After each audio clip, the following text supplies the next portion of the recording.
Ang bidyong ito ay kuha sa birthday party na pinuntahan ni Aika Mojica noong gabi ng 24 ng Hulyo. Kitang-kita na masaya pa ang dalaga noon. Pero ito na pala ang huling sandali ng buhay ng dalaga.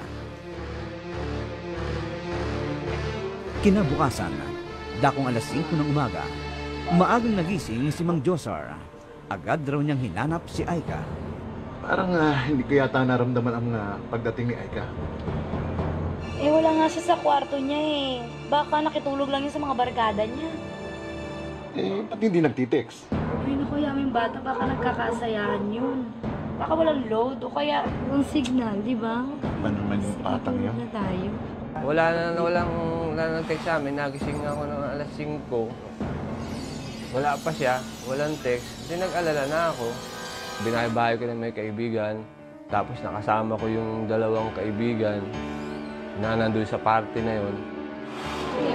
Anak, Ay, dito! hindi ba dito nagagawin si Aika? Hindi kasi siya umuwi kagabi. Nag-aalala na kami. Tito, ano po yung huli niyang kasama kagabi? At tinuro nga sa akin na yun ang huling kasama ni Aika. Pwede mo ba ako samahan? Sige po. Nauna silang umuwi at yun ang nakita nilang huling kasama.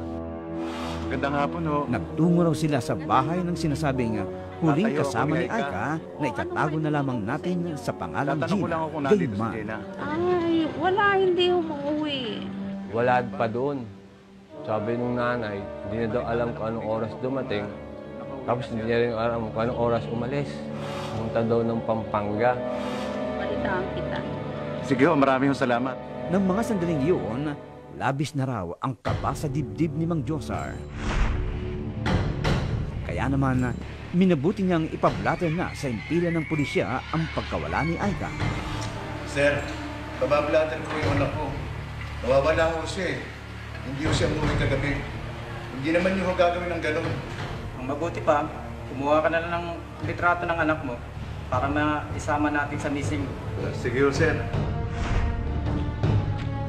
Matapos iyon, hindi pa sila tumigil sa paghahanap. Ayoko ni Aika. Hindi ho ba siya dito nagagawi? Yan yung pag nagawin dito. Magandang hapon ho. Nakita niyo ho ba si Aika?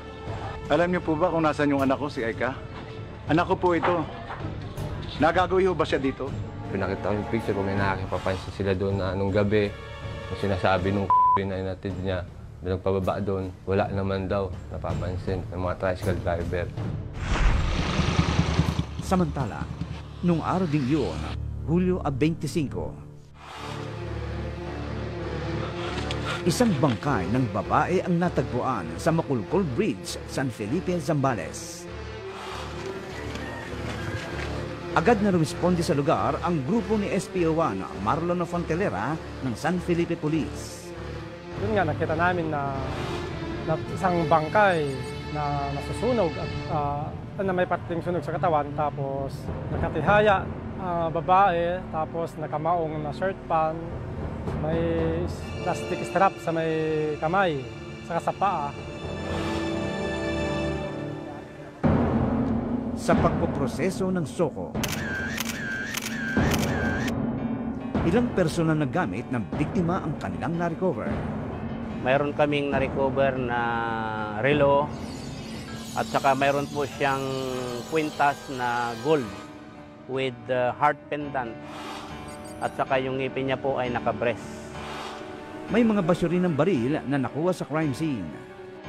Naka-recover po kami ng empty shell ng 9mm po at saka 2 slugs po ng baril.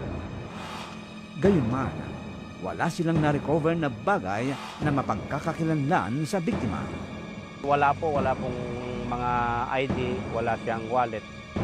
Sa kabila nito, bagamat malaking bahagi ng bangkay ang nasunog, may nakitang marka sa katawan nito na maaaring gamitin upang makilala ang biktima. Mayroon po siyang tato sa right side niya na ang marking po ay bitter days. Habang naghihintay ng mga taong kikilala sa biktima, pansamantala munang inilagak sa punerarya ang bangkay. Samantala, ang larawan ng natagpong biktima agad na naikalat sa social media. Diyos ko, huwag naman po sana. Ito ay nakita raw ng panganay na anak ni Mang Josar. Hello? Dad? May natagpuan daw na babae sa San Felipe. Hawig daw po sa description niya. Pupunta na po ako. O sige, hihintayin kita. Kinabahan na ako noon. Dumiretso na agad ako ng presinto. Sa puntong yun, matutukmasan na nila ang brutal na sinapit ni Aika. Dito po parte yung ulo. Magbabalik ang inyong Kamay niya ABS-CBN, nakatali po. Scene of the Crime Operatives.